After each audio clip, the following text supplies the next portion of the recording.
খুবই গুরুত্বপূর্ণ কথা। জনকল্যাণ চলছে 15, 16, 17 এর আগে জানিয়েছি, আজকে প্রথম দিন হয়ে গেছে। আগামীকাল এবং পরশু দিন মানে 16 আর 17-তে হবে। প্লিজ, অনেক ভিড় হচ্ছে। বিশেষ করে যারা যাবেন না তারা হচ্ছেন প্রতিবন্ধী ভাতা যারা পান, বিধবা ভাতা যারা পান, বয়স্ক ভাতা যারা পান, তারা যাবেন না। যারা পান তারা যাবেন না।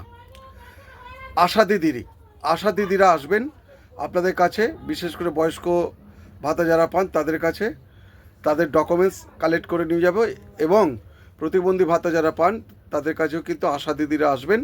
আর যেখানে আশা দিদিরা নেই সেখানে কিন্তু বিএলও বা অন্য সরকারি কোনো লোক এসে ডকুমেন্টস কালেক্ট করে নিয়ে যাবে বা ফোন করে আপনাদের ডাকবে। এই দুদিন যাওয়ার দরকার নেই, প্রচণ্ড গরম। ওখানে গিয়ে সত্যি সত্যি শরীর খারাপ করে লাভ নেই। এটা আমি দায়িত্ব নিয়েই বলছি। আপনারা কমেন্ট করবেন অবশ্যই, আর শেয়ার করে দেবেন যতটা পারবেন। এই দুদিন কেন, আগামী যে জনকল্যাণগুলো হবে সামনে, সেগুলো কিন্তু যাওয়ার দরকার নেই।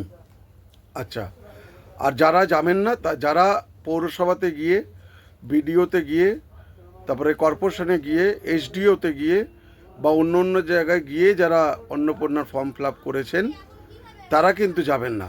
যারা নতুন পেতে চাইছেন, অন্নপূর্ণা যোজনায় নাম তুলতে চাইছেন, তারা যাবেন।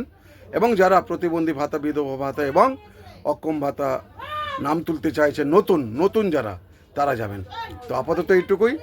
পরের ভিডিওতে আবার দেখা হবে। ধন্যবাদ।